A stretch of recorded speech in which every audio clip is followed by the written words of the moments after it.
こう自分にしか描けない絵ってなんだろう。このクローゼットの絵ってでかいんですね。そうですね。美の象徴のような、神々しいような、イメージが生まれたので。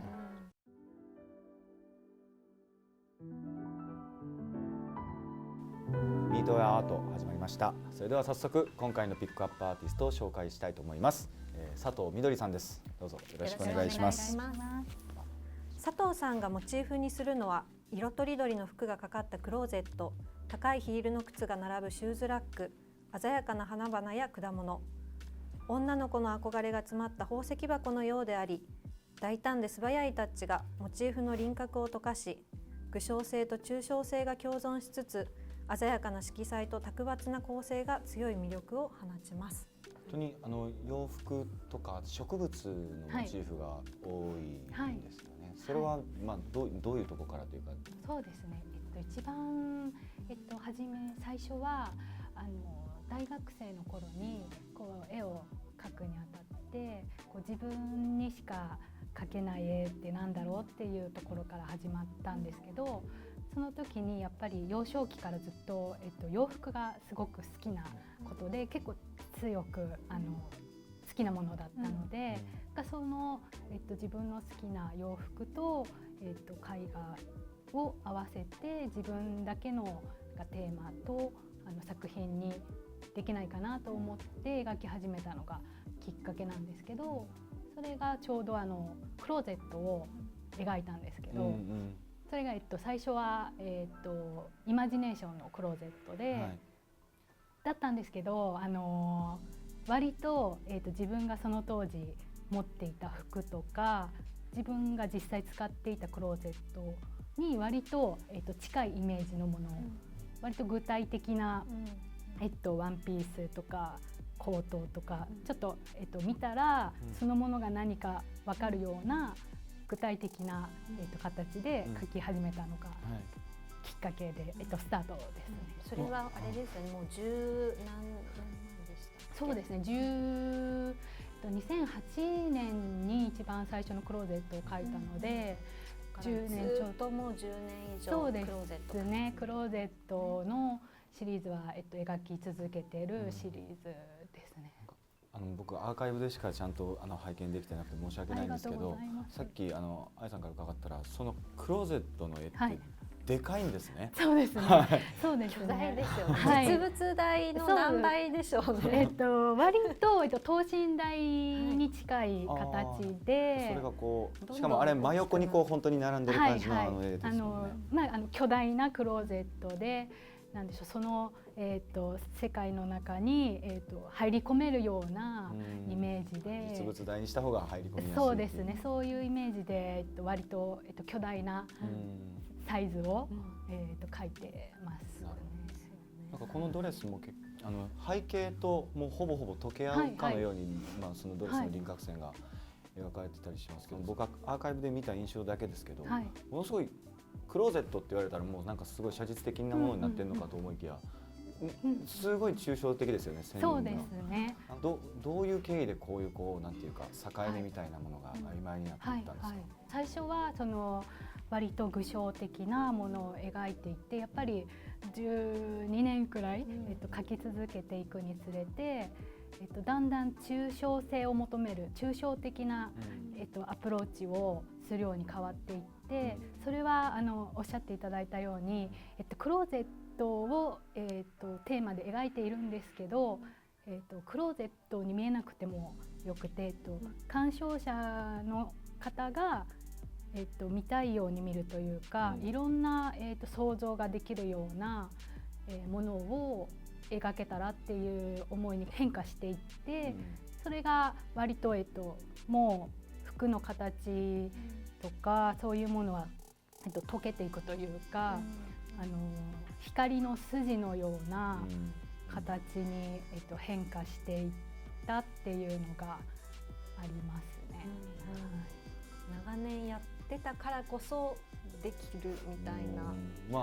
いろいろこうどんどんシンプルになっていくっていう。そうですね。割と削ぎ落とされるじゃないですけど。最初割と装飾的なものに惹かれていったので、それこそ、洋服のプリントの柄だとか、そういうものも追ってイメージで描いてたりしたんですけど、そういうものが割と、色だけになっていくような、あとは、偶発的に画面に生まれる、絵の具のシミだったり、そういう偶然性に画面に生まれるものも残しつつ、絵画を、作っていくっていう感じになりましたね。例えばこういう背景とかって、はい、もちろんその輪郭がぼやけてたりするんですけど、その背景の描き方とかっていうのもすごい大事だって言ったりするじゃないですか。背景の色とか描き方が、そのアーティストのその世界観とか心理的なものを表すみたいなことも、なんか僕は聞いたことがあるんですけど、なんかこれなんかでいうと、そのドレスっていう存在と奥の背景っていうものがほぼ一体化してるので、なんかこう、今の話がそのままつながるのであれば、自分自身の精神性みたいなものとか、心理っていうものと、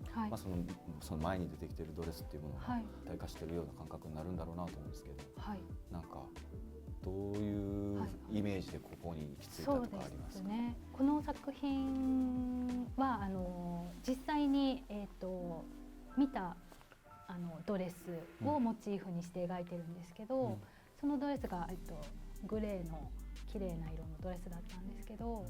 その、描くモチーフから、イメージして背景を割と決めることが多くて、いわゆる服の色とか形をそっちから。そうですね。あとは最近、光をすごく意識して描くように、大きい新しくテーマで入ってきたので、この作品でいうとちょっと暗闇の中からこのドレスが浮かび上がってくるような、ちょっと静かな光の中で少し、神々しいような、ドレスをこちら描いてるんですけど、これは女神だなというふうに、生まれたんですけど、そのドレスそのものが女神だというふうに思えた。そうですね。ドレスを描くことで画面の中に現れたものが何か女性像というか、憧れの女神の、美の象徴のような、そういった何か神々しいような、イメージが生まれたので、それで、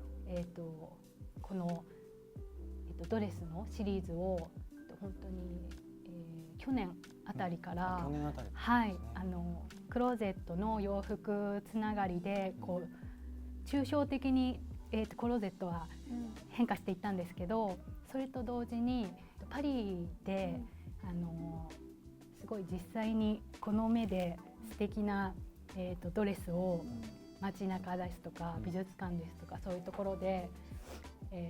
見たことで具体的なまたイメージが入ってくるようになって、そこから、ドレスの女神シリーズを去年から始めて、描くようになりました。じゃあ今回その e コマースというその、ネットでのその、絵画の出品ということで、今回は何を出していただけるのでしょうか？こちらの2点も出る含めて、シリーズと、こっちはどういうモチーフになるんですか？こちらがフルーツを、描いているシリーズなんですけど、こちらプラムをモチーフにして描いてるんですが、果物のシリーズもパリに、2年前かなに、1年ちょっと、滞在することができまして、その滞在中に、テーマをちょっと何個か掲げていたうちの一つが、フルーツのシリーズだったんですけど、フルーツの絵はずっと描きたくって温めていたんですけど、